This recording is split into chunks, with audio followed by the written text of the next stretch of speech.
時咧就即刻有個衝動喎。如果咧我揾到多啲屬狗生肖嘅藝術家咧一齊做個大展咧，一定會好好玩嘅。咁好快咧喺年幾兩年之間咧，我居然咧係揾到差唔多10隻屬生肖，即係屬狗生肖嘅人喎。盧大哥咧就以藍天畫會嘅身份咧就去主辦申請到，咁卒之經過幾次失敗咧，我哋卒之今日可以攞到呢個場，係好開心嘅一件事。有個新指標啊，我哋去盡量搜羅，希望有多三位屬狗嘅可以加入，咁我哋就破紀錄做個千歲宴，好嘛？多謝。嗱，我解讀當然頭先何老師就已經解釋得非常清楚，但係我都係睇嘅時候就點解咁難得咧？個狗字咧其實有3個唔同寫法。第一，長久啦，因為佢識咗好耐啦。第二係9位朋友啦。第三3個全部都係屬於狗啦。哇，咁啊999。喂，呢個食字咧真係有其實好高文化水平嘅嘢。咁啊再講頭先係年方80，咁當然可以即係18年方啦。但係我開頭個感受係咩嘢咧？即係當然韓文匯博士就係一個文字專家，但係我自己感受到呢個字咩？年方80即係我哋啱80歲嘅咋，仲有大把世界啊！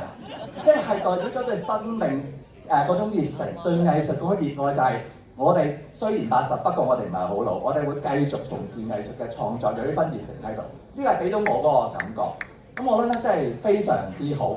我一定要代表香港嘅廣大市民咧，多謝咁多位老師咧，提供咗呢個咁難得嘅機會俾我。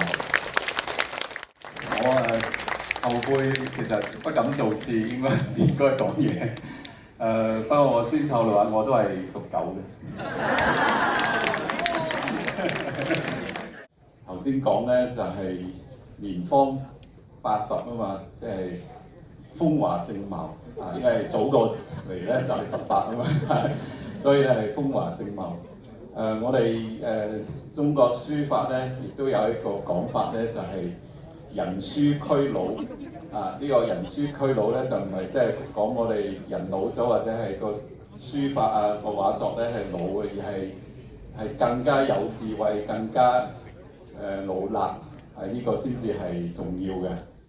弘揚我哋嘅即係中華傳統嘅文化，呢個頭先司長所講嘅文化自信，我咧亦都係非常之認同嘅，亦都希望咧我作為議員咧，能夠喺呢一方面咧，能夠做一啲工作貢獻。尤其是咧，我哋應該將我哋嘅中華嘅書畫入校園。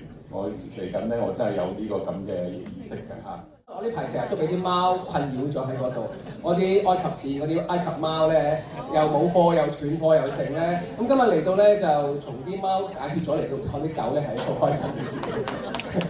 睇到佢哋對於我哋傳承我哋傳統優秀文化嗰個貢獻，佢哋自己寫字好、作畫好，令到佢哋桃李滿門，教好多好出色嘅學生。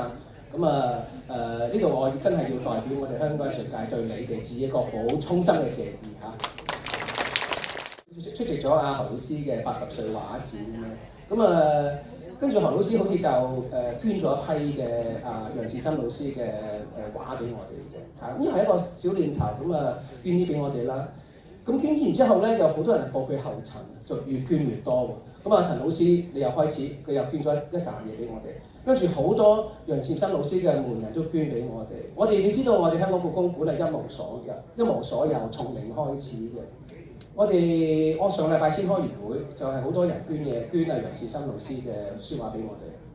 我哋短半年間收咗250張楊士森嘅畫，成為咗眾多博物館之中收藏最多楊老師嘅博物館。呢個係咪好神奇一件事？佢哋個個都係丙戌年出世嘅，咁當然算命有佢一套方法啦。如果你拆開佢啲天干地支咧，個丙係好猛火㗎嘛，係咪先？咁今年赤馬又猛火，我哋下元九運又猛火，咁多火點搞咧？發泄下先得㗎，因為火係代表創意啊嘛，係咪先？咁有咁啱咧，佢哋嘅地支戌啦，咁啊辰戌丑未四土庫，咁啊火生土，起碼有得泄下生啲土啊，咁啊即係話咧，佢哋嗰個創意應該係十足嘅，就因為乘住嗰個馬嘅氣勢咧，佢哋可以多啲創作，多啲教學生。多啲影響呢個社會，當然係好嘅影響啦。咁嘅話咧，其實係好有意義嘅。所以咧，其實佢哋個個名後邊咧，都應該加個 MH。多謝各位。但係從佢哋嘅從事藝術嘅咁多年咧，應該係已經達到人書俱老呢個境界㗎啦。所以人書俱老咧。曹雪芹有句説話：世事洞明皆學問，人情世故係即文章。意思就話一個人嘅閲歷多，你睇嘅嘢多，你嘅智慧豐富，表現你無論係寫文章，無論你係畫畫，無論係書法，係表現種嗰種智慧。哇！各位嘉賓個個都唔使講稿嘅上嚟咧，就洋洋灑灑。我咧不過我都唔驚喎，我咧就飲咗酒咧，我就隨便都可以講半個鐘頭。咁啊，而呢次展覽係作為我哋一個新嘅開始，繼續努力，亦都係盼呢次展覽能夠為香港嘅文化傳承添一份綿力。最後祝大家身體健康，精神愉快。